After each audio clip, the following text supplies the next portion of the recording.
Thank you for Okay, joining nice. us, RedWing. Okay, I'm actually grateful to join this. As I told you earlier, this is my first podcast, so a new experience. Okay, that's awesome. It's not my first, but I'm still very new. Okay, So I only I've started. seen your YouTube channel. Okay, I've seen your YouTube channel. It's pretty good. thank you, thank you. I started 2 months ago, less than that, Oh, and I've been writing for a lot longer than that, but recording videos is what's new for me. oh, Yeah, that's nice. yeah. So I you have, guess I switched because I'm finding, and I've known this for a long time. People are not reading much anymore compared yeah, to yes, compared to when I was younger. And partly it's because there's so much wealth of videos on the internet now. And yes. when I was young, you there was no first of all there was no internet, but even when there was internet, there wasn't videos. Okay, Yeah. yeah. So Yes, tell me. go ahead. I mean, if you change when it comes to books, books are good, but not a lot of people read them. Even YouTube in these days don't have a lot of. It's hard to find audience from YouTube because unless any YouTuber, unless they have like 200 or 500K subscribers, they Oh don't yeah. actually have. Yeah, that's Yeah. you should try social media platforms like Instagram or TikTok maybe, and you should create shorts or Yeah. reels for. So you want me to tell you a little bit of my experience doing that? Did anything happen? So, by the way, I have teenage daughters. They also tell me what you just said. Okay, And one of them is 17 years old, and they're both on TikTok. So I go to them to ask them about those platforms. And so I tried making my first TikTok. I don't know if you know, there's two types. You can make a video or you can do slides. okay, Slides meaning like just still images. You have one image and then another hmm. image and then another image. That's that instead of videos. Images will come time after time. Yeah, yeah. Or no, you can swipe too while you're listening to the TikTok as a user. I mean, you can swipe through the Okay, frame, uh-huh. or they go by themselves. It's up to you. And Okay. so I made two like that, and I got like 300 views on each of them, Mm-hmm. and then I made a video. And the way I made the video was I had one of my podcasts, which the podcast was 2 hours, and I tried to Okay. find a chunk that was really short and good, and I found one, Uh, and it was 3 minutes, and 3 minutes is the limit for TikTok. So I made a 3 minute yes. video, and it got even less views than the other ones. And when I told my daughter about it, she said, 3 minutes? That's so long. You should have made it short. Yes, that's the same thing on my mind right now. Like 3 minutes, no one don't know. Like the younger generations don't have that much of attention span these days. They don't have that much of Yeah, attention here's span. the problem, though. I'll tell you, if somebody cannot listen to me for more than, well, if 3 minutes is too long, then I can't engage with them at all. They're not going to learn anything from me if all they can do is 3 minutes or 2 minutes. Like it's not. I guess the problem here is not about the attention span. Like we still have people who watch 20 minutes, 30 minutes long videos in YouTube about the same topic, right? About different topics. And we have people who play video games, they play for hours with extended focus. The problem is TikTok is a place where you can't expect what's the next video is going to be. So when you make a 3 minute reel about something, a 3 minute TikTok about something, without any expectation from the audience, I think they just get bored or confused and they will just leave halfway, like Yeah. listening at half. Yeah, So and that's happening with the YouTube also. Yeah, like I have short videos on YouTube like 5 minutes, and then I have some that are like half an hour, and I can look at the statistics on how long people are watching, and all of them, it's they. Well, first of all, a lot of people leave right away because it wasn't what they expected. yes, The first 30 seconds. Yeah. But yes, if they made it past the first 30 seconds, then you can still see people dropping off after that still. And then I have the some videos that do really well uh in maintaining viewers through the end of the video. But even that number is something like 5%, 10%, you know? of your entire subscribers. No, sorry, of the number of people that viewed the video, how many of them were still there by the end? It's something small, Okay, like 5 or 10%. I think it also there is also another reason behind this. I guess what that the message we are trying to give to the people, the thing we are trying to bring awareness about the rules in Sharia countries and all that. Most people don't know about that, and most people have never heard about such things in their entire life. Like I have found out about the teachings of Quran and about all these things like 2 weeks ago. Until then, I just thought Islam was just an ordinary religion like every other religion. So until 2 weeks ago, I was like them. And when someone comes to me and tell me that this religion has a bit of problem and it's violent and something like that, I will be like, "Oh, you're just one of those right wing guys," and I will just ignore those people. That's how the situation is outside. So let me ask you, People, this is a different topic, but let me ask you, that means to me this is a guess that you're not seeing anything bad happening around you. I've done right first. The first thing I've happened in my real life, like the reason I searched about Islam was because of my friend. So I have a friend who is a Muslim. Okay, and well, he's not exactly a very religious one. He thinks he's a religious one, but he's not. Okay, he only Fridays he goes to masjid. Even on normal days, he barely uh, prays for 3 times.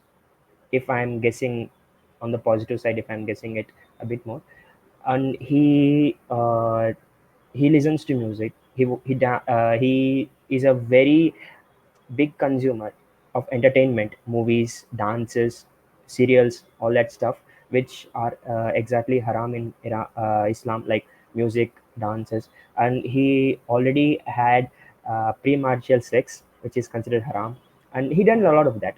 Uh, so when it comes to desi countries like India, Pakistan, Bangladesh, when it comes to countries like this, majority of Muslims, especially in India, most Muslims, for them, Islam means just practicing doing prayers for once a day, twice a day, and doing Well, consistently praying during Ramadan, yeah. like that. They don't know the extent of Islam. They don't go that deep. Like for them, that they are just looking at the tip of the iceberg, and Yeah. look, But there is I'm guessing nothing that behind. also means that around you, in your city, in your family, in your extended family, you're not seeing anything really bad of the bad parts of Islam. Like yeah, right now nothing's happening, but things are mild. Things have happened exactly, like not in my near locality, but in one of the states of India. Okay, so you know about the Kashmir issue But you have going to in see that India. in the news, right? Yeah, news. And and News. and it's very local news. Yeah, Or or is it not local news? It's more national news, and like a lot of it's more people who like are watching national this maybe news. are not seeing that. The entire Indian consumers watch the news. It's and also there have been a lot of movies around the issue that what Islam is doing, and India has its own type of radicalization happening. The own they have its own problem, which I'm gonna explain next in the podcast. So for your question, like, did anything happen in your personal life or around your personal life? The first thing I've seen is as I mentioned, my friend, he was a very liberal person back in the days. So what happened these days, he's becoming more and more religious. So he's changed. He started going to a new masjid, and in the new masjid, he's a new influence, new friends, all Islam Muslims, and he's brainwashed. That's what I observed. Okay. That's what I've observed. So he's getting brainwashed.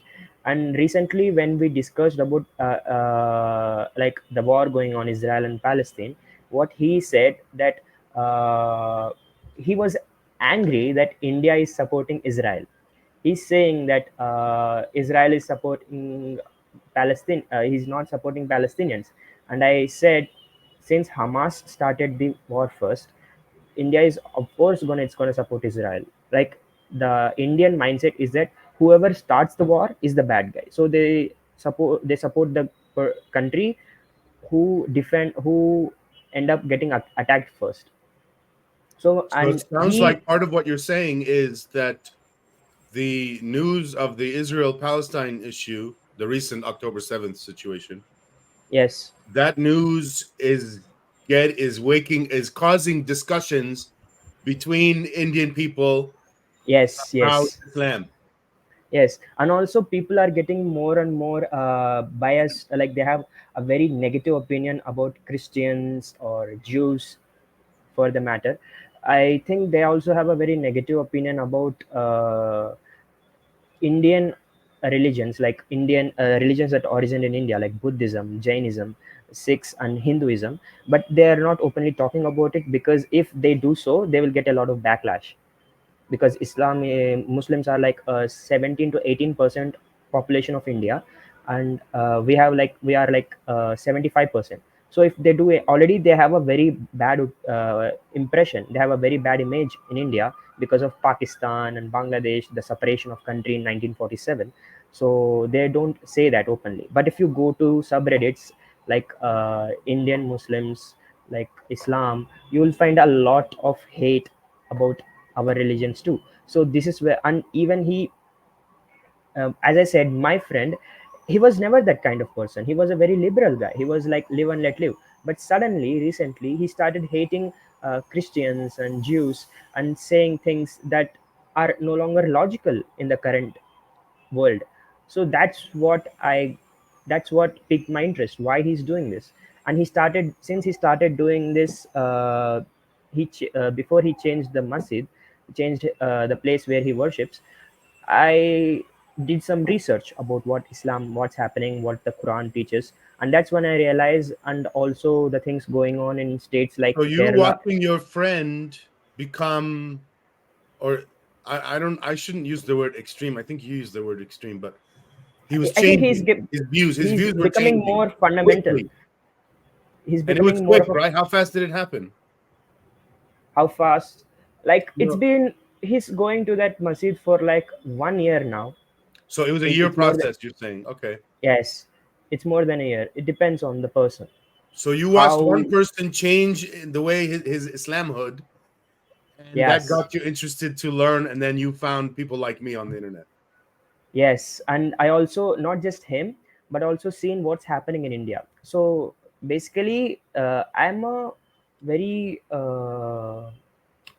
since my childhood, even till 2 years ago, I was ignorant of the outside world. You say geopolitics or what's happening outside. I was just interested in playing video games or watching movies like that, as you know, a typical teenage kid.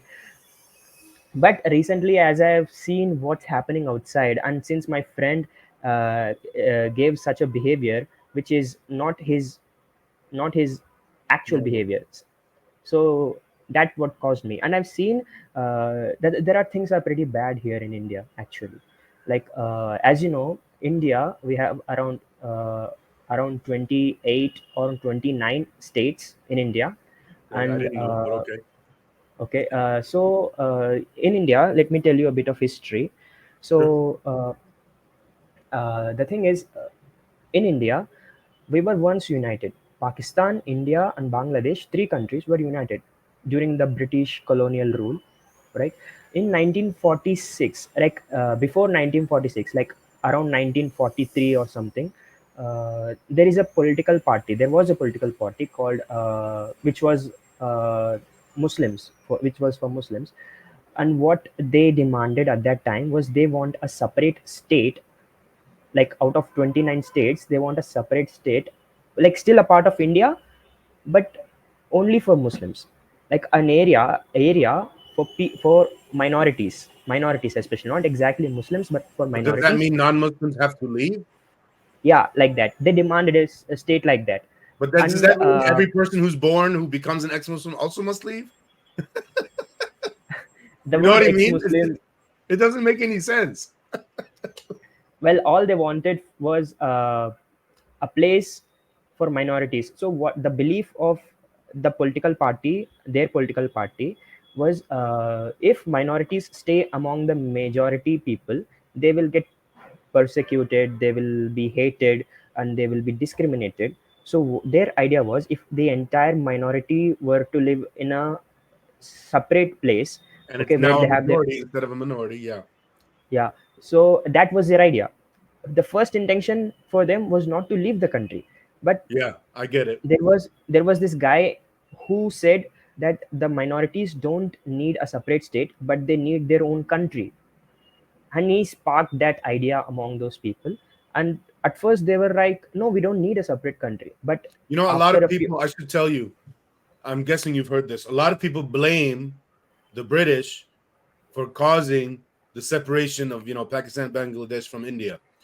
Do you believe there's any truth to that? well, yeah, there is a bit truth to that. As we know, the political policy, like the political strategy of Britishers during the colonial rule, was divide and rule. So during their entire period, they did many 800 things years. like this. Let's talk to the audience too. Audience, we're talking about 800 years that the British ruled India, It's right? not. They came around 1600 something, and so let's say 300 years. Oh, 300. I don't 1947. know how I got 800 then. Maybe I mixed it up with Spain, and the Muslims or Arabs took Spain for Yeah, 800 years. yeah, probably. Yeah, that might be the thing. So let's say around 300 years, Britishers colonized India. At first, it was the East Indian Company. From 1848, it was the British government itself. So from East Indian Company, India went into the rule of the British government around 1848, and from then things have gotten even worse. Before then things were bad, after that things became even worse. So their major mindset was divide and rule. So they divide the Indians because India is a very diverse place. People are very diverse, culturally, regional, It's a language. huge place. It's a billion people. How many Yes. languages can I want to help the audience understand? By the way, I have a lot of friends that are Indian. I have some Bangladesh friends and Pakistani friends. So I know more than, let's say, most Americans. But there's a lot of Okay. Americans that don't know any of these people, so they have no Yes. connection at all. So we're Yes. talking we're talking a billion people. We're talking, you said 29 states. How many languages? Well, officially there are 22 official languages, but there are like hundreds of dialects, and unofficially there are 100 or more. Okay, So so let's do an example of an individual person. Okay, I have a friend from Bangladesh. That's the biggest city, right? That's a big somebody living in Bangladesh. You know three languages, right? You know the local language, which is what? we know the nation. It depends on where you live. If Oh, it you, depends on where you live in Bangladesh. Also, no, no, not Bangla, oh, I'm in giving an India. example. Let's Okay. suppose you're born and raised in Bangladesh, biggest city in Yes. India. You Yes. you have a local language, and then you have uh Hindi. Am I saying the name right? Hindi. Hindi. Hindi, Hindi. which is the uh, national language. National language, Yeah, and but then you English also is have the English, international which language. is also like another national language.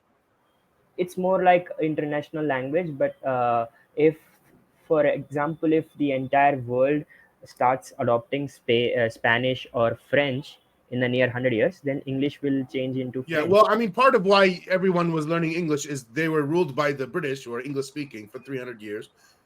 And also after that, it makes sense. Everyone, I'm sure today makes sense. We should learn English. So you have to Yes, learn three languages to yes, function anywhere in India: the yes. local language, the national language, which have no connection with each other, right?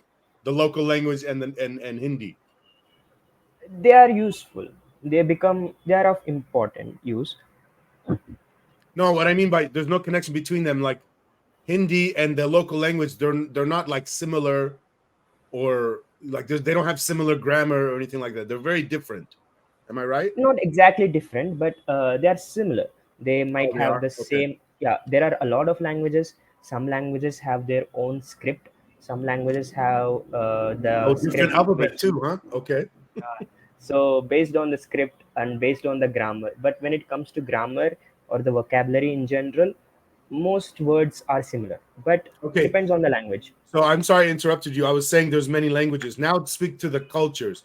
Different languages means different cultures too, right? So Yes. what's the differences in cultures across India? And Well, people should know this too. India is huge. India is like almost the size of the US, isn't it? yes, yes, Yeah. it It's is. a huge place. Like India is the seventh largest country when it comes to area. Landmass. Second, Okay. second or first, it's among the top three when it comes to population, but when it comes to area, it's around Landmass seven. area. Let's be clear, Yeah, landmass, because there are landmass countries area. who are scooping up water area, and one of the biggest ones is Portugal. Portugal has very small landmass, but they have a huge water area right next to it. Anyway, Okay, I okay. don't know why I said that. So That when was it comes to landmass, India is seventh place or eighth place. I read it in somewhere like 7 years ago. My memory is not that sharp. There are like 29 states in India and seven or eight union territories. I'm not so sure about that. Like seven, I guess. There are like 22 official languages, and there are hundreds of dialects, and there are a lot of tribal people who don't exactly intermix with us. They live in their own. But those are more like the people far away from cities. yes, even like they live in forests. Oh, they live in Like the there are, forest. yeah, there are a few I tribes. was gonna say like they live in the country, like they have a farmland and a house. You're saying they No, no, live no, in no. the forest. Yes, there are. So India has Eastern Ghats and Western Ghats. They are the forest areas, and there are people who live there, tribal people who live in those forests. And So in rural areas, we have normal villagers. They are normal citizens who just talk. They use the one of 22 languages. They're just like ordinary people, like citizens.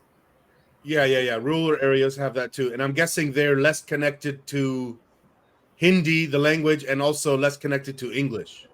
Yes, yes, absolutely, yes. Yeah, and they probably have things like less internet, Yeah, exactly. and they're It poorer. not, yeah, kind of like they not exactly poor. I Like meant more poor than poor is maybe is not the right word. They have less wealth. They have less ability to buy things like new technology compared to people living in the city. yeah, they are not. Yeah, they are more old fashioned.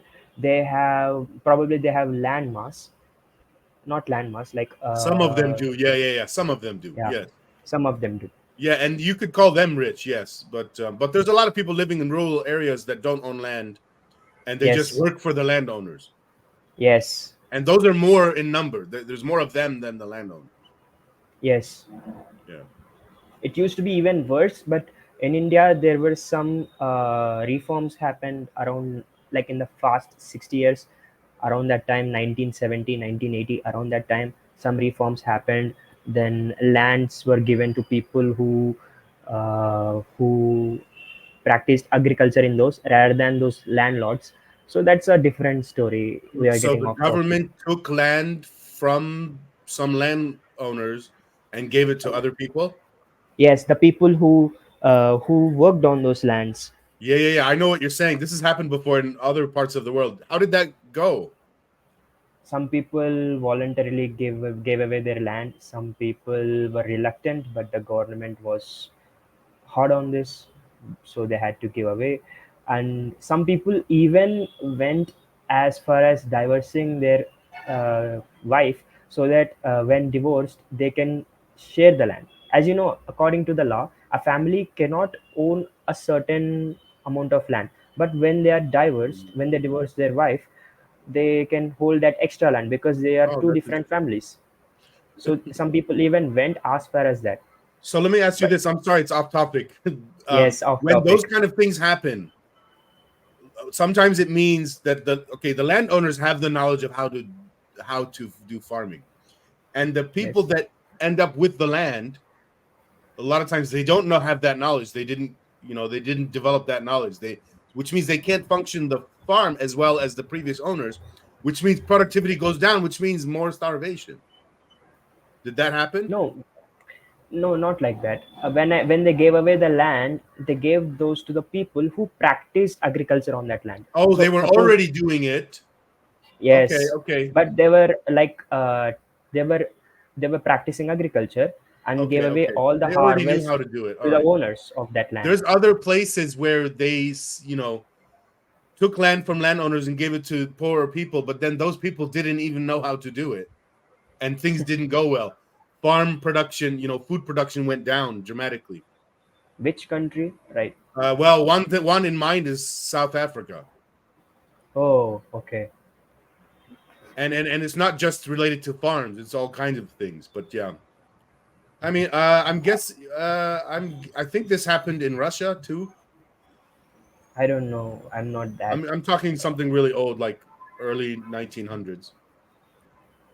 But the South Africa thing is more recent, the last 20 years or something. Okay. So you were explaining, I'm So still interested in the division of how Bangladesh, Pakistan separated from India. Can you continue with that so part? yes, so let's get on topic. The thing was, at that time, the main idea of the formation of Pakistan. At that time, it was East Pakistan and West Pakistan. Bangladesh was considered East Pakistan. Okay, so at that time, around 1946, both of them were the same country. They were separated by India, but both of them were Pakistan. Bangladesh was formed around 1970, and that's a different story. First, we'll say, so the main reason why the country got separated is because the Muslim League, or whatever the political party name was, they argued that they need a land separately for the minorities, and that at first time it was only a state. They only asked a state which was still part of India, but later they asked for a different country due to a different person's ideology. His name was Ali something, Muhammad Ali something his name was, uh, and because first they rejected the idea, but later they accepted the idea and made Pakistan, created Pakistan. And during the partition, a lot of people were killed. Like there was a lot of destruction. There were a lot of refugees, and so that the thing was, at the time of formation of Pakistan, which was 1947, in India and Pakistan separation 1947, the population of minorities in Pakistan was around 30%, which included Christians, Hindus, and probably Sikhs. In India, the minority was which were Muslims, which were around 10 to 14%, and the majority was like around 18%, 80%, 80. But what happened with time is that in India, the population of minorities grew from 10% to 20%, but when it comes to Pakistan, it dropped like 1%. Now 99% of the population are Muslims in Pakistan, and people don't question that. People don't question that. But while in the past, like during these 75 years, we heard a lot of stories about Muslims kidnapping the children, women of minority families like Hindu and Christian families, and kidnapping them and converting them to Islam and marrying them. So that happened in Pakistan. Okay, and even a few Pakistanis acknowledge that, but they are not openly speak about it. But if you go to Reddit, you can find something about it. Okay, um, places like Reddit or Discord where people can hide their identity and openly talk about it. And usually these places are filled with people who have a bit of knowledge. They're not like old people. Like even if old people exist there, they know what they are talking about. They have a knowledge about the topics. So you won't find a lot of population there, but you will find a small group. But the group is very secular. Every, like I've seen this in Turkey's subreddit, in Pakistan subreddit, in Bangladesh subreddit, also in Iran's subreddit. In all these subreddits, people were very secular, even though all of those are Muslim countries. Now, I want to clarify for people, and maybe even for myself. When you say secular, I know what that means. It means let's separate politics from religion. But are you Yes, also yes. saying more than that? They're also not religious. They're atheists. Well, depends on the country. When it comes to Turkey and Bangladesh and Iran, they don't want the politics to be mixed with religion, especially Bangladesh and Turkey. Like you find Turkish people talking about Ataturk, who tried to secularize the entire And Turkey he 100 was very years ago. successful. He was If you look at the numbers, the statistics on just Reddit, the number of ex-Muslims by country, by subreddit, because each subreddit has, ex-Muslims of this country and so on. The biggest subreddit of ex-Muslims is Turkey by far. Turkey, yes. And Iran might also come into that list, but they are under fear. They're not openly talking about it. And the thing about Iran, in Iran, 66% of mosques have been shut down due to lack of attendance. Oh wow, I didn't know that. Yeah, that's something happening recently. And when it comes to Pakistan, just a year ago, there was a intelligence report which the sheikhs and imams of Pakistan, they were in a TV show in Pakistan, they were discussing how 25%, like 400,000 Muslim youth have become atheistic, agnostic. They are not visiting mosques. They have this must be funny or disrespectful to some people listening this, but the truth is, some people even made tattoos of words like Muhammad, Prophet, things, holy words like that on their private parts in Pakistan. It was just a year ago. You should find that in YouTube. Just search in YouTube for Muslim sheikhs crying in Pakistan, and filter the videos of year ago, and you'll Okay. find about it. Okay. And that's like people were crying. The imams were crying on screen, on television, and people Well, I were like that saying in the, attitude, by the way. I'd rather them crying than being angry. like they actually persecuted 11 people in the name of apostasy. Out of those 400,000 people, 11 people were killed in the name of apostasy and blasphemy and other things. That was a sad thing, but still, you can't punish 400,000, right? You can't kill all of them. They are literally the youth of the country. Yeah, but if you kill 10 of them, it scares new ones from trying. Yes, that's what happening in Pakistan. People are not openly saying it, but they are internally atheist or agnostic or Look, secular. They are not. it's the same as I'm going to bring this everyone listening to this can understand this what I'm about to say. A parent and a child. If the parent has this logic, and a lot of parents have this logic, if I hit my child once, good enough, hard enough, whatever you want to call it, if I put the fear in them well enough, then I don't have to hit them later. Yes, if you condition them, like, And I want to be clear to the audience. This is bad. This is the same as what this state is doing, Pakistan. They're saying if we kill 10 of the 400,000, that will scare new ones from coming out. yes, what they fear exactly is, if they don't take any action against what they consider blasphemy and apostasy, people openly talk about how they left Islam, how they became ex-Muslims, or how they are atheistic right now, how they are atheists right now, which might encourage, which might make other people question the religion, and become apostates themselves. So they don't want that. If that happens, the funding you get to the mosques will be reduced drastically. So I would like to hit this point a little bit more, please. This connects to my YouTube channel and my nonprofit. My nonprofit is called Uniting the Cults. The goal is to be an agent of cultural change, and maybe more than that, working with lawmakers with a vision of a world without apostasy laws. And Yes. and people whoever's thinking about this needs to understand, why do apostasy laws exist?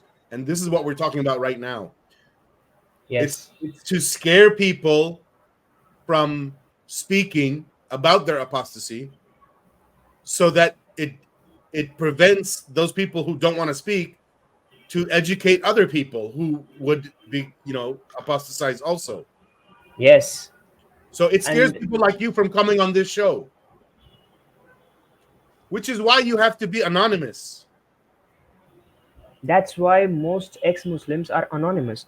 See, if you go to ex-Christian, or if you find ex-Hindu, ex-Buddhist subreddits like that, there is not a lot of following there. But when it comes to ex-Muslims, there is 160K. The last time I checked yesterday, it's 160K. But when it comes to other religions, when it comes to ex-Hindu, it's around 11K. There is a difference between Yeah. 11 It's and not that there's 160. not more of them. It's just that they don't care, and they don't need to care, and they're off living their lives Yes. doing other things. They're not worried about Yes, because searching ex-Hindu anything. Yes. when it comes to Christians and Hindus or Buddhists, they don't need a social media platform for support, You because know they what's another openly big one I said, was surprised to find? Ex-Mormon. The ex-Mormon yeah, subreddit, 300,000 people. I'm very what? surprised by that.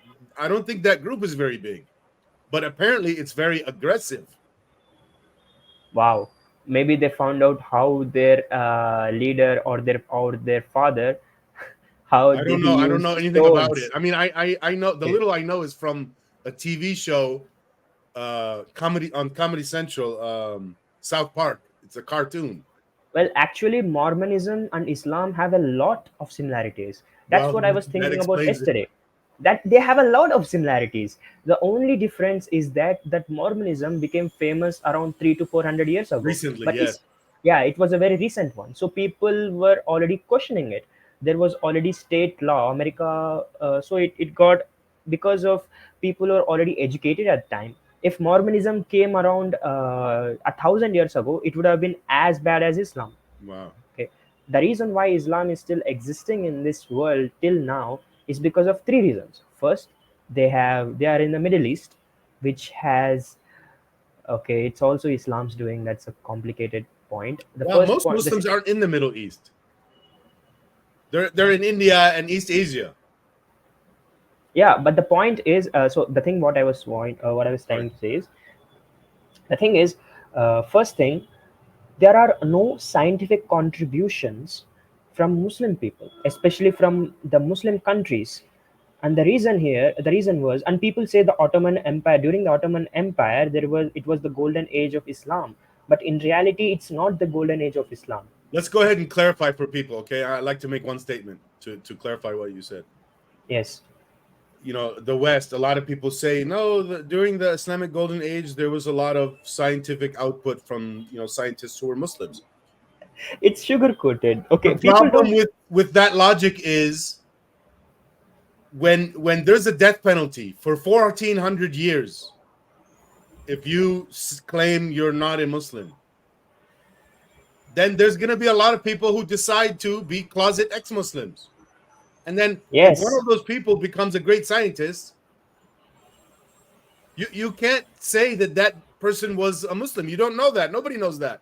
It's similar to, I don't know if it's still like this today. I think it is. In Saudi Arabia, if a woman gets raped and then she exposes it and tries to go to the government, or she tells her family first and tries to, get it, to punish that, the raper, it doesn't happen. What happens instead is the family shames her. The family's trying to hide Yes. it, And then even if it does get to the government level, it's really bad for the woman. So the woman has huge pressures to not report her rape. Okay, so that means you cannot trust the rape numbers, the rape statistics in Saudi Arabia. And by the same Yes, logic, exactly. Yes, you can't trust any statistics about how many Muslims there are or ex-Muslims, or whether a person who was a scientist was a Muslim or ex-Muslim. yes, exactly. And the other thing is, during the Ottoman Empire, there were a lot of things which were in practice, but according to Islam, they were haram. People were openly drinking alcohol. Women were openly dancing in front of the kings, in having short dresses without covering their entire bodies. Such things were allowed. Such things were not even looked down upon. It was not a taboo there. But that was And only for the leaders, the kings and stuff, right? like people were very open about it. They were not Yeah, fundamentalists yeah, yeah. during the They Ottoman weren't hiding Empire. it. Yeah. And there were people, there was a man who was considered not exactly a good Muslim, but he was a scientist. And you don't only a few Muslims talk about this, that even though it is considered the golden age of Islam, most people don't talk about it. Anyone, any imam or any preacher, okay, with at least a few brain cells, will find this detail that people who contributed to science were actually Persians who Yes. converted. Oh, The oh. Well, Persians who also they got were converted. persecuted. Yes, they were persecuted. The reason why they Let me say it like this. Let me say it like this for people. In the West, when a scientist did something great, the whole society cherished that person. hmm, But in Islam, in the Ottoman Empire and before that, if somebody did some great science, whether he was a Muslim or ex-Muslim, closet, the society shunned him.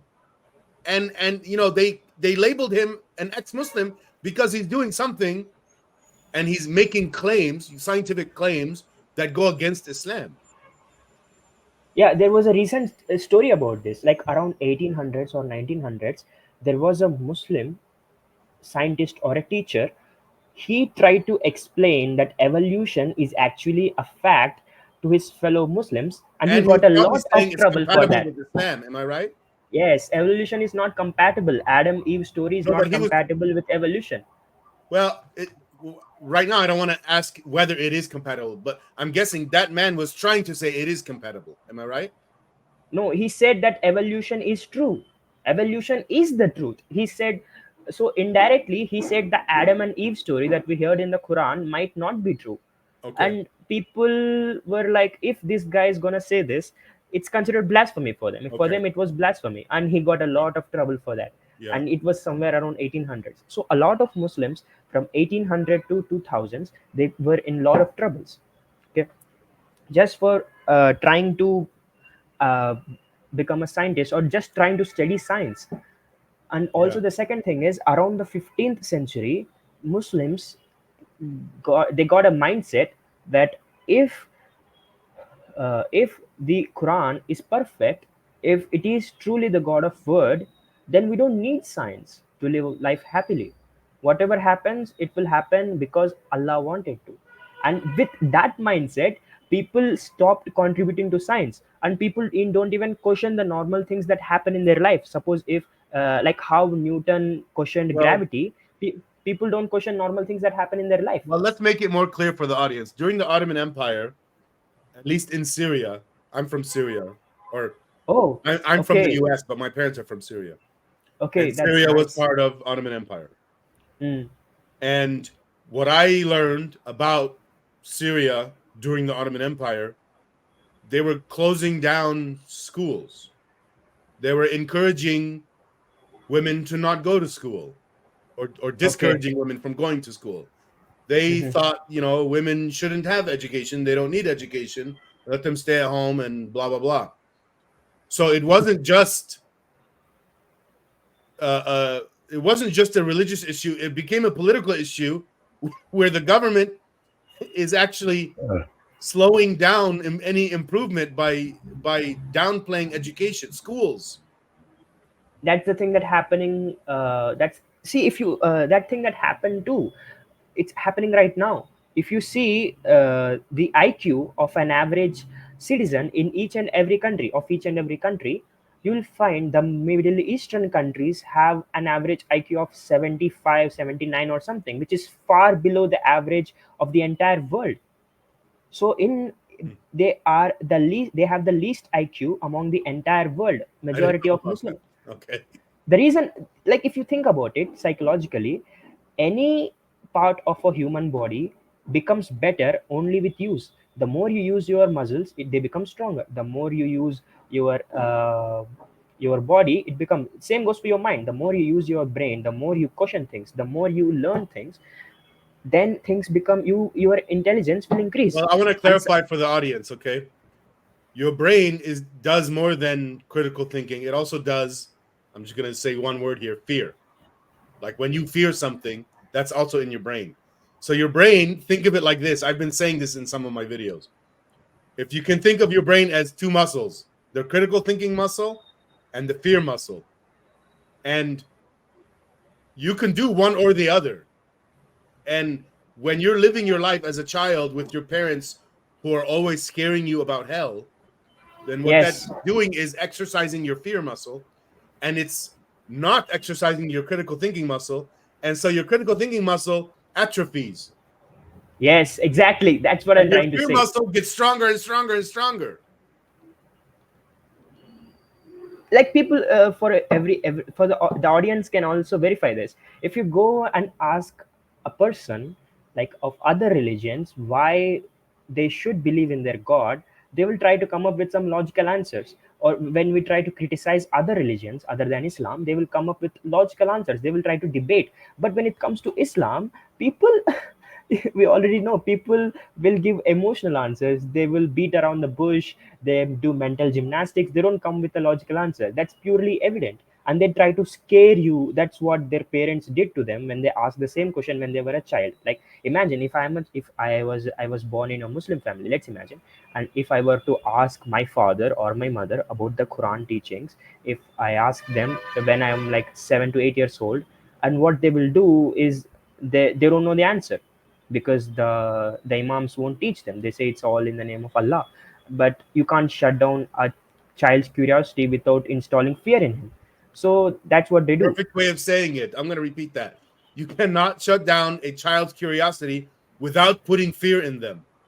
Yes, and that's what happened. And like you are encouraging them not to ask questions, not to ask You're questions. You are discouraging discouraging them. them from asking questions. Yeah, Yes, you're encouraging them to be an obedient, I don't know what word to put there next, just to be an obedient person and non-critical thinker. a person who never questions anything and say everything happens because Only Allah follow the wants it. tribe. Yes. Don't rock the boat. Yes, and what happens is that when you try to ask them, when you try to debate with Muslims, you find the same mindset. And since year after year, they have never questioned anything. When you suddenly try to ask them, they will do just what their parents did, try to shut you down through fear. Like you say, you find a lot of threats coming from them. That's what it happens. That's what happens there.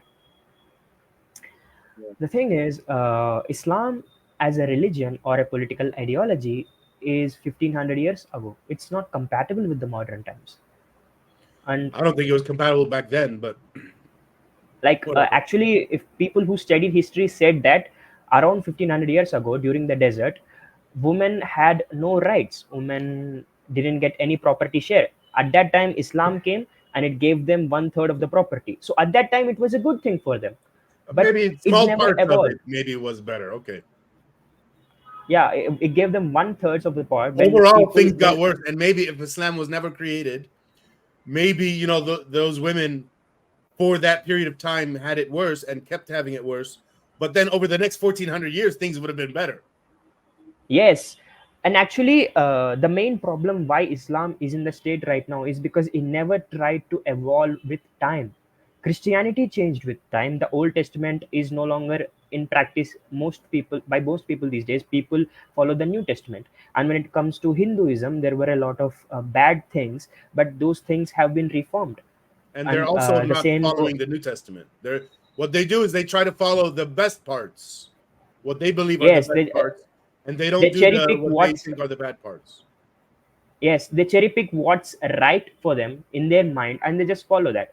The same happened with the Jews. They reformed themselves.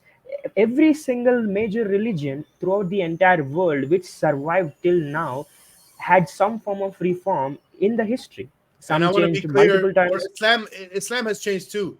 So slavery doesn't exist anymore as a, you know, as a institution that is protected by the government anywhere, in no government around the world, even the Yeah, Islamic legally it legally, doesn't correct, yes. exist. Yeah, But that's a illegally big it can. distinction.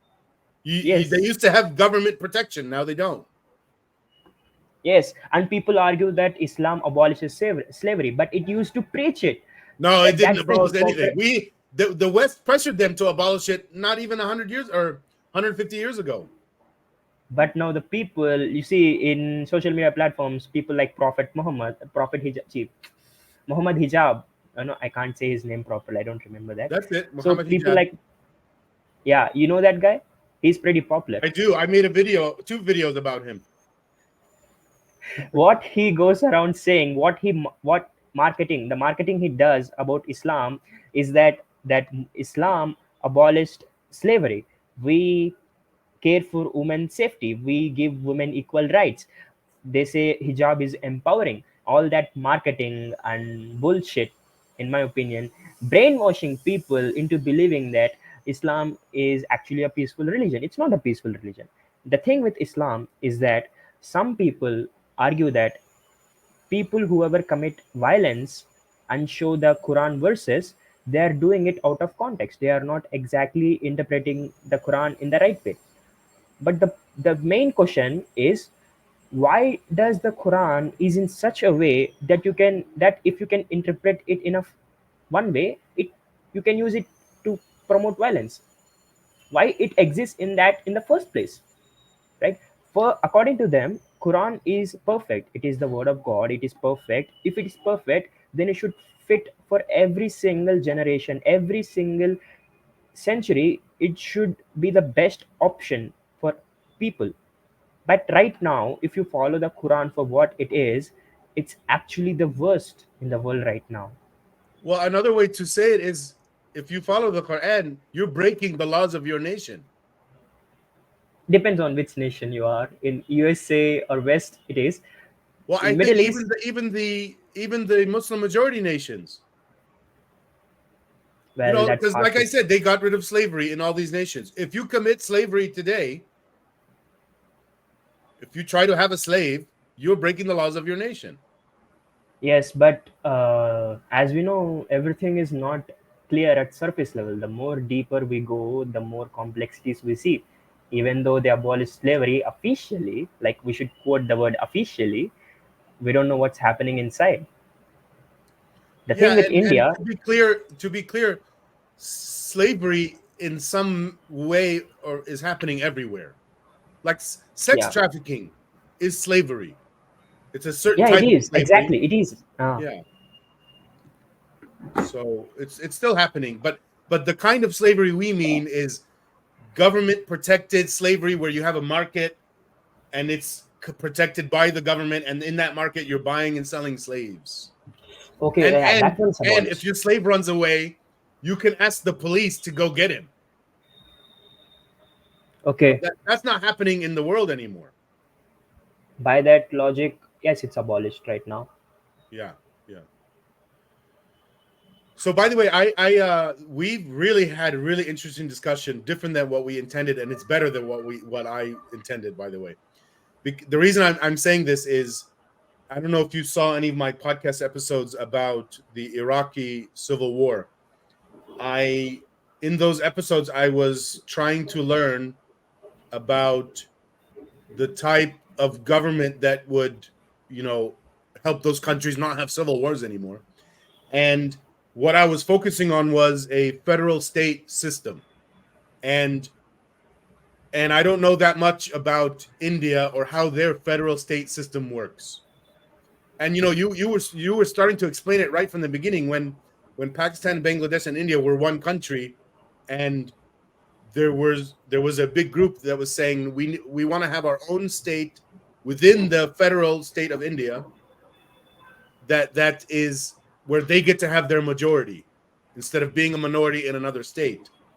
But then, like you just said, they separated as separate nations, and so that's very interesting that it went that way. I'd like to learn more about that, whether you know about it or not. But I also want to Uh, ask you, and if you don't know now, that's fine. Maybe you could learn about it more in the future, and we can have another podcast. But I want to understand how well the federal state system is functioning in India. well, when it comes to India, the power that a state has and the power that the central government has overlap in some situations, and in other situations they have their own powers where Yeah, one and there will government be cannot. overlap, of course. Yeah. Yes. So for example, the state government is responsible for railways and the army. The central government is responsible for railways and the army. Education is something that is in overlap. Both state there are state board schools, and there are also central government schools which are run by the central government, which are funded by the central government. There are schools which are funded by the state government. Let me ask you this: is the central government uh, forcing its views on education on the states? I don't think so. Not That's good. exactly. I like that. In the Like US, it's forcing. not like that. In the US, the federal government, we have an education department, and it forces tons of views onto the states, and then the states force it onto the schools and the parents themselves. And then there's the last level. Most Americans' parents force their views onto the children. But anyway, that's another topic. So when you say force, it means the the syllabus or the education which that's supposed to be the ideology. In other words, the Yeah. ideology is Well, that's being forced. one method of force, but yeah. So the ideology behind education the education so that's what you're trying to tell me, right? So That's does the part of it, central but there's other methods of force that they're using. Um, you know, adopting to certain policies. well, if you go back 150 years at the end of the U.S. Civil War, the type of force was only one type. It was, before this change they made, nobody was forced to go to school. After 1850 something, now everybody has to go to school. Okay, when it And comes to and India. at that time it wasn't even that bad yet because the schools weren't anything yet. There wasn't any infrastructure. There wasn't what we have today. The bad things got incorporated later, and it's been 8 generations of people since then. Like bad things, Each when you say bad. generation gets worse than the last one. It's not getting better. You would think it's getting better. No, each generation we're getting worse. The education system.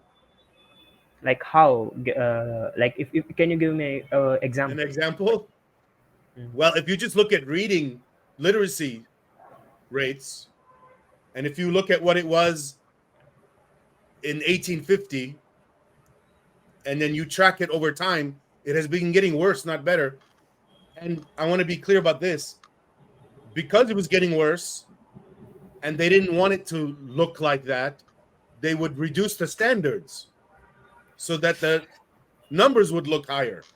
But it's still going Okay, down, despite so that. so it's like quality, and they are trying to reduce the quality so that the quantity remains same. Yes, they're Yes. cheating on the statistics, and then they're saying, "Look, education is working. People are becoming more literate." But it's the opposite. Okay. People today are less literate than they were in 1850. So you're saying the central government is forcing the way the forcing lower standards to state Well, I'll be governments. very clear how they did it, or I'll be clear of what the design was. This is Okay. coming from a man, John Taylor Gatto. He was a New York City school teacher for 30 years, and he won awards like New York State Teacher of the Year multiple times. He's passed away since then, by the way. In 1995, he published a book, The Underground History of American Education. And he shows and explains with documents of the people that made the education system back from 1850 and then a little bit afterwards, all the way into just after the 1900s. They intentionally designed it in a way where it's not for helping people be educated for their own goals. It's to make them obedient. To make Okay. them obedient so that it's easy for the leaders to control them. Well, as a way, Islam is also the same way. Yeah. Well, yes, and that's why it is. I call it a cult behavior. It is a major one, and I want to be clear So, how they designed it. They modeled it after another education system, the Prussian education system. At the time, the Prussian education system, that's the system that produced the kids that followed Hitler in trying to take over the world and commit the Holocaust. okay. And I So, want to say this. I remember the Prussian education system was modeled after another one, the Indian one. This is, and I don't know much about it. Let me just tell you what I know. The Indian education system, it must be a really old one. We're talking really old. it never got updated though. It So never the got Indian updated. one is what they said in this book. I mean, the Indian style was there's one teacher and 1,000 students, and the style is the teacher speaks and the students listen, and that's it. There's no questioning. There's no disagreeing with the teacher. You have to learn what the teacher says. Now, I'm not saying India or lots of places where this is the only place that this happened. This was the normal way of teaching if you go back thousands of years. Like even in Yes. ancient Greece, before they came up with the better way of teaching, like what Socrates did, it was standard to have a teacher that teaches the students. The way you judge the students is by how closely he parrots the teacher. And then Socrates came, and people before Socrates too. And his style of teaching was, no, you as the student, you're equal to the teacher. You disagree whenever you want. I'm not here to force my views on you. The student should surpass the teacher. Yes, exactly. Yes. So when it comes to India, as you mentioned, it is not 1:1,000 ratio, but it's like uh, 1:70 ratio right now. There are a lot of schools. Like in India, education is a business for them. In Most people go to private schools. They don't go for government education anymore. The private schools, they for them it's a business, because India is the second most populous country. I don't know it's the first or the second. Okay, the fluctuation is a bit rapid these days. So the thing that's happening here, there is a very high competition for employment. That's why many Indians go out of the state, out of their own country to find employment, especially the literate ones. In India, for people, education is just a way to get a job. They don't do it out of curiosity. They don't do it Yes, out of yes, yes, seeking yes. knowledge. For them, it's just a way to get a job. That's why you find a lot of Indians who have a PhD in science but still believe in a lot of superstitions. Okay. Yeah, and I Then want to clarify for the audience what happened in America with the American education system. Before the American compulsory education system, the standard education for children in the West, at least for parents that were rich enough to get tutors, going all the way back to ancient Greece, the standard education is what we call today the classical education. The classical education is what produced people like Einstein, Isaac Newton, and the forefathers of the US. The main part of the classical education is philosophy, or let's subdivide it a little bit more. Epistemology mainly, which is the study of knowledge, and morality, the study of how to live your life. They erased that from the education system. So what you have now is just everything else. It was the way the classical education system works is, first you learn, letters, alphabet, when you're really young. and then a little bit of grammar. Once you have language down like that to some degree, now it's time to learn philosophy, how to think. And then once you learn philosophy, now you start using philosophy on all the other things that you would learn: physics, chemistry, biology, everything else. But if you skip the philosophy part and you just try to learn physics, chemistry, biology, and all the other things, you're not getting good at any of that. You didn't learn how to think yet. Now you may learn how to think in those subfields, but being a specialist like that and never learning how to be a generalist is very debilitating. Yeah, that's true. That's what's happening in India too. That's what's happening. People, when it comes to their own field of subject, they are very smart. They have the practical knowledge and all that, but they lack basic common sense when it comes to how to live life. Another way They to don't. word it is they don't know how to apply the skills that they learned in their specialty Yes, to exactly. outside their specialty. But those same skills can work, Yes, but it's they like don't you know how have. to use it. There's a block there stopping them. But part of it is no one told them that you can. Yes, no You one know, told when them. you learn philosophy, that's what we're telling people. Whatever skill you learn in any field, you should try to use that skill in another field. It might work. It's not Yes, automatic that it won't work. exactly. That's what happening in India too. And let me clarify this to you. In India, people don't get education because they want to learn science or something. It doesn't matter for them. It doesn't matter for the parents, not for the students. What matters for them is, does this education can help me get a job? Yeah. Does this can help me get money? Let me ask you And this that's the. though. What about the very rich people who don't really need a job? Do they think of it differently? Well, most people go to, if they are really rich, they will try to go out of country for education, not at least from. Okay, and then will their attitude to education be different? Will they be more focused on let me learn things that's just more general to benefit my life rather than let me learn things to get a job? Well, they never try to get a job. Okay. If you come in India, if you come from a very high class family or a very rich family, what a child has, he has a safety net. He Yeah. has, he never has to worry about a job. But Yeah, and let's clarify for people what we mean by rich too.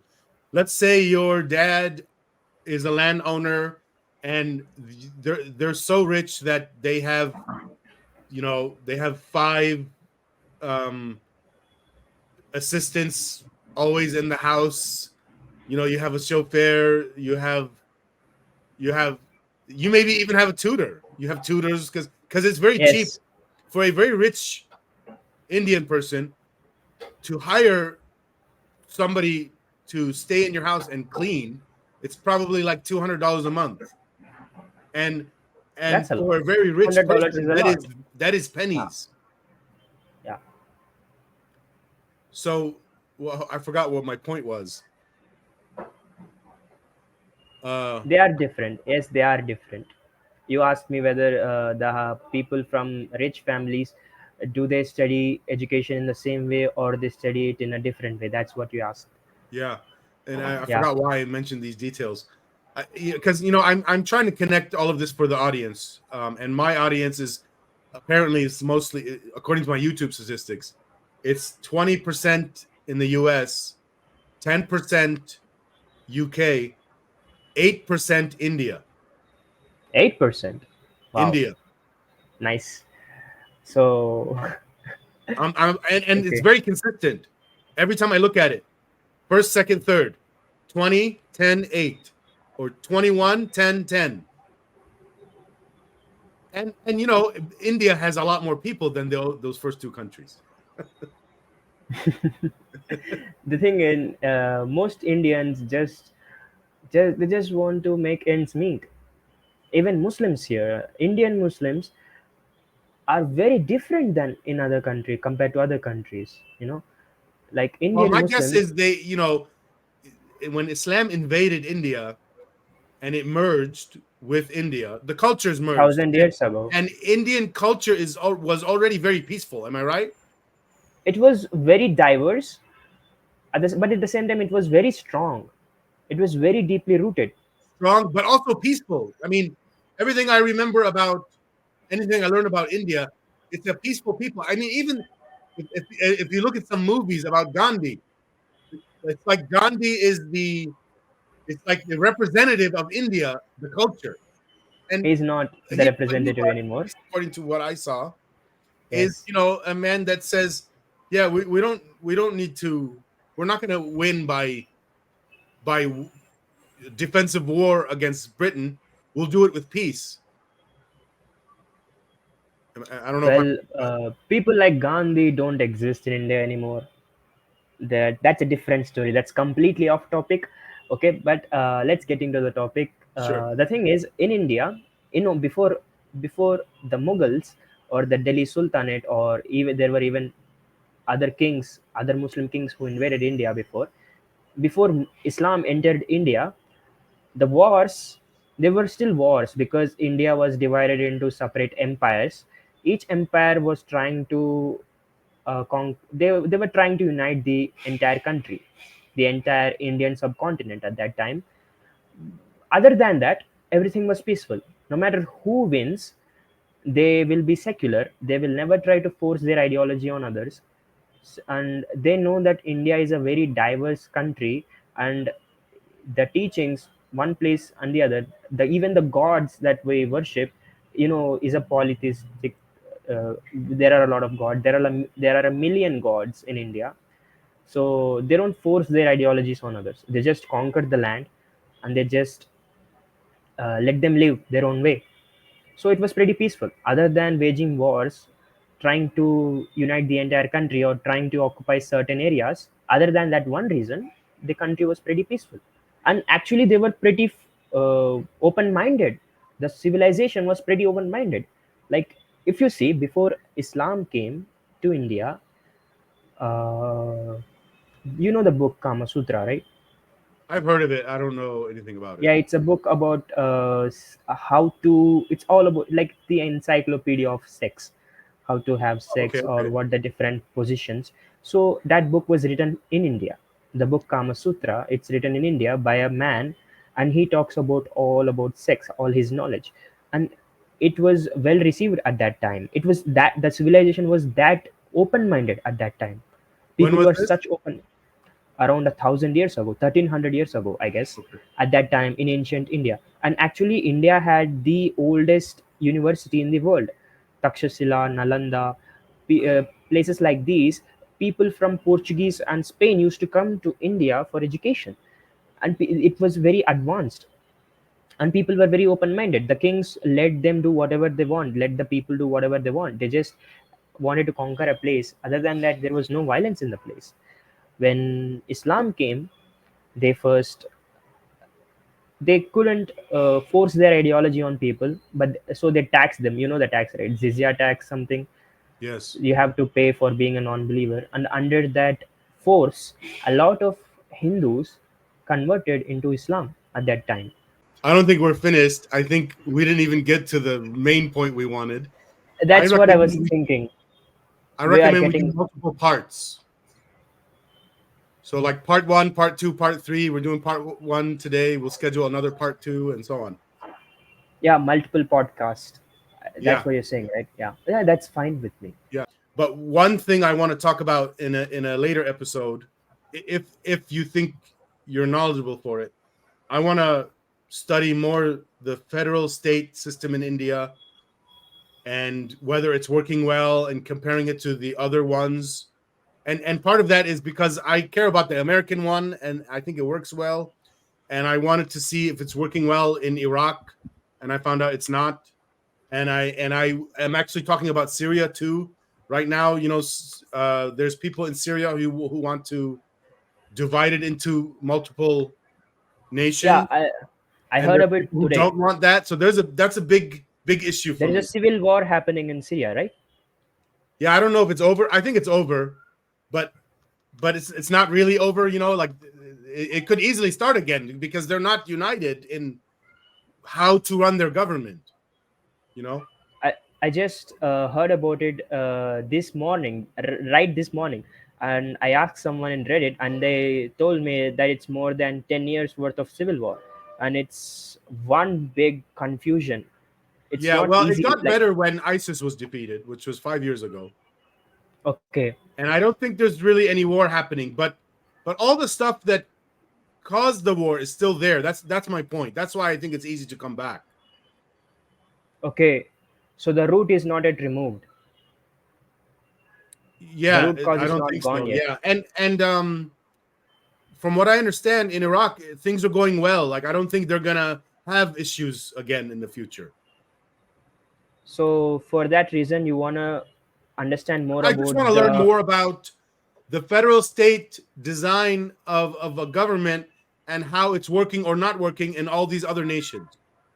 And Okay, India would be okay, one of them. yes, yes, And I it want to would know be, if it's a yes. success story or if it's a failure. And part of it, because the federal state system that I know is just the US. I want to know how successful that design works or doesn't work in very different cultures. Then we should. India is a good example because India borrowed its constitution, a lot of constitution from America. A big chunk of Indian's constitution is adopted from America, It sounds like you and know it. a lot of history of your country and I wider. just So, uh, I just listened to social class when I was 5 years, 7 years ago. I'm currently in college. The thing I'm talking to you was something I heard 7 years ago. I should fresh up some of my knowledge too. most Americans your age, they don't know anything. They don't know anything about history outside the world, their country, and they don't know history of inside the country. Yeah, And I know this. something we could talk about too. Like why by the way, are you normal in India or are you very You're special? asking me special in the sense like What I mean is like, do you have a lot of people your age around you that are very much like you in interest in learning all these things, or no, or no, are you one in 1,000 people over there? not one in a thousand. 10%, 30% probably. 30 to That's pretty good. 25% would be 30%. accurate. 25 is That's pretty pretty good. good. I That's don't think we have accurate. those numbers here. How old are you? I'm in 1 month. I not 1 month. In 20 days, I will be 21 years old. 21. I'm currently 20. So Yeah. in 20 So days, yeah, I remember when I was 21, which was I don't know, I think the year 2000 or 1999. 1999. Wow. 1999. And yeah, I think you're a lot more aware of his history than I was at the time. But in Well, my we. defense, there was no internet. Yeah, I was about to say the same thing. If You I was you going to didn't learn have the anything, I would have to internet. go to the library, and we never Yes. went to the library. Well, even the library would have been pretty outdated even in your times. Yeah. But I mean, you You could would still have learn to. a lot. You could at least learn old things. There would have been so much filler content there. Like you would have to read so many articles, so many newspapers from different countries, that too in different languages. That would have been pretty hard. I wouldn't have done that too. Yeah. uh, Yeah. I don't consider myself knowledgeable because uh, I guess it's because maybe I'm a bit nerd or something like that. I'm just interested in knowledge in general. Yeah, I was a nerd too. I still am. Yep, I'm big time nerd. Yeah. Yeah, and uh, maybe you could tell me this. I remember when I was growing up in school, nerds were looked down upon. I remember 6th grade, I was in a math class, and I was in the wrong. They put me in the wrong math class. I had just moved schools. They put me in the wrong class. It was very easy for me, and I was getting straight A's. I mean, that happens my whole life in math anyway. But um, this a person next to me, I happened to be looking. We are looking at our grades right in front of us, and a person looked over my shoulder, saw my grades, saw all A's, and she goes, "You're a nerd," and she said it like it's bad, and that was right now very it's not confusing for considered me. bad. I Yeah, was in very those days. confused because my parents were very highly respected education. Getting an A was a good thing. How can it be a bad thing? I didn't understand why there's people that saw it as a bad thing. And Well, that was the common thing that I well, experienced. first, in olden days, at your time, I think your parents won't consider you getting multiple A's as nerdish. It's just that kid, since she was a teenager, or maybe she's a child, like maybe she, for them, at that time, they labeled anything as nerdish, something out not so common. If you There get a was more grade than which that. is There was also, if you study, that's bad. You know what they cared about was maybe this is the problem. I was in a school that had a lot of a certain kind of culture, inner city, and and I there was in that culture. There's a lot of idea of going against the rules. government or something like that. I don't know if you know about this, but there's a whole culture in America, and I want to be clear. It's black people, but it's older than black people. It came from the UK, which was white people. Okay. I'm Uh, confused. yeah, I know. I haven't said anything yet. So there's a I culture mean, that came from the UK and came to the US. We're talking 200 years ago. Okay, and that culture was very against the government, against the police, and I think it makes sense though because at the time in the US there was the majority was oppressing all the minorities to the point that, for example, back then we didn't have discrimination laws. So it was very easy for a company to only hire his race.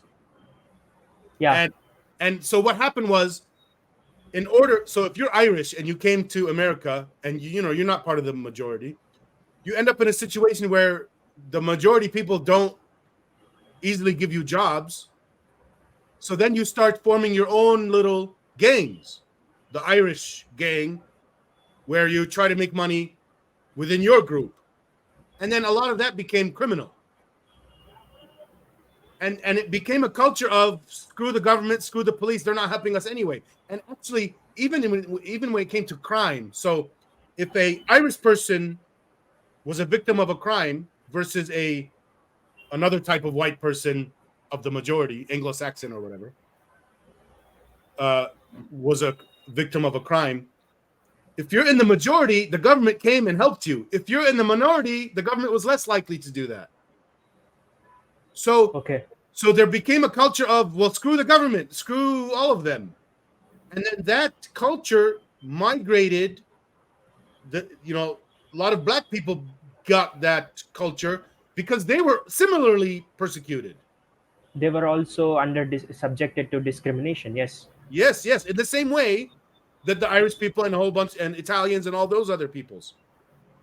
Asians too. Yes, Uh, well, I don't know which. I mean, everyone was discriminated against, but I don't know which of the cultures actually adopted this view that came from the UK. And what's weird today is people blame that culture as it came from the black people, but it didn't. It came from the white people in the UK. And what's weird too today is that culture doesn't exist anymore in the UK. They erased it, but it still exists today in America. And now I want to say what I experienced when I was a child, where people saw me doing well in school as a bad thing. I think that's connected because yeah. I'm trying to be part of the system, and they're Yes, saying, "No, you shouldn't be part of the system. Do your own thing, whatever your own thing is. I guess become a criminal." I don't know. I Anyway, guess what the based on your based on your words, what my guess is, since a lot of minorities were discriminated, I guess the mindset of the youth was like, go against the system, yeah, because the system is not perfect. And more than And that, we have songs here. Down with the system. well, Yeah, down with the system. They're talking about revolution, and that's old talk. It's not new in the U.S. That goes back to before the U.S. was created, in Europe. Okay, but anyway, I have to go do something. So let's call this okay, the end of part one, and then we will tomorrow do we part two will do tomorrow. part two. Okay. Okay, Okay.